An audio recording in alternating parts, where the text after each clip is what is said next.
Subscribe कीजिए homeopathic college channel को और बेल आइकॉन को दबाइए लेटेस्ट होम्योपैथिक वीडियो सबसे पहले देखने के लिए। बिस्मिल्लाहिर्रहमानिर्रहीम। मेरा नाम होम्योपैथिक डॉक्टर गुलाम शबीर हुसैन। आज मैं आपके लिए जो वीडियो लेके आ रहा हूँ उसमें लिम्फ नोड्स की सोजिश के बारे में बताऊंगा कि लिम्फ नोड्स की सोजिश और उसका बायोकेमिक में इलाज। तो जैसा कि आपको पता है कि लिम्फ नोड्स बेनाली गदूद होते हैं। बेनाली गदूद की सोजिश जो कि खसूसी तौर पे गर्दन के इर्द गिर्द पाए जाते हैं।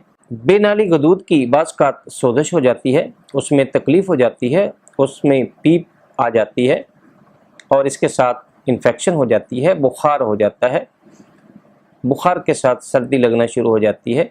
तो अगर ये अलामात पाई जाएँ तो बायोकेमिक में बायोप्लस नंबर 22 यानी 22 का इस्तेमाल बहुत मुफीद साबित होता है। बेनाली गदूद जो कि बाज़ का बहुत ज़्यादा तकलीफ़ दे होते हैं और इन्फेक्शन की वजह से होते हैं, तो ऐसे में बायोप्लस नंबर 22 का इस्तेमाल बहुत ज़्यादा मुफीद माना जाता है। बायोप्लस नंबर 22 में जो मेडिसिन बायोकेमिक की इस्तेमाल हुई है उसके बारे में आपको बता रहा हूँ। उसमें कलकेरियाफास, फेरमफास, कालीम्योर और सलेशिया 4 ऐसी मेडिसिन का इस्तेमाल किया गया है जो कि बेनाली गदूद की सोजिश के लिए बहुत ज़्यादा मुफीद माना गया है। बायो कम्बिनेशन 22 या बायोप्लस नंबर 22 का इस्तेमाल बच्चों में 2 गोली दिन में 4 दफ़ा यानी 2 गोली सुबह, 2 दोपहर, 2 शाम और 2 रात को इस्तेमाल करवाई जाती है।